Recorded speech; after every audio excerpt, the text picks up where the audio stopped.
சென்னையில் நடைபெற்ற அம்பேத்கர் புத்தக வெளியீட்டு விழாவில் தமிழக வெற்றி கழக தலைவர் விஜய் பேசும்போது விடுதலை சிறுத்தைகள் கட்சியின் தலைவர் தொல் திருமாவளவன் அவர்களால் இன்று வர முடியாமல் போய்விட்டது.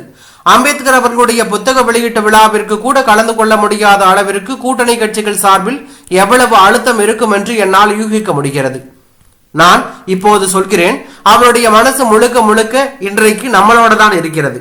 இங்கே தமிழ்நாட்டில் இருக்கும் அரசு வேங்கை வயலில் நடந்த பிரச்சனைக்கு இதுவரை எதையும் செய்யவில்லை. இருமாப்புடன் 200 வெல்வோம் என்று எகத்தாளத்தோடு முழக்கமிடும் மக்கள் விரோத ஆட்சியாளர்களுக்கு என் மக்கள் சார்பாக நான் விடுக்கும் எச்சரிக்கை, நீங்கள் உங்கள் சுயநலத்திற்காக பல வழிகளில் பாதுகாத்து வரும் கூட்டணி கணக்குகள் அனைத்தையும் 2026 மக்களால் மைனஸ் செய்யப்படும் என்று அவர் பேசியுள்ளது பரபரப்பையும் அதிர்ச்சியும் ஏற்படுத்தி உள்ளது.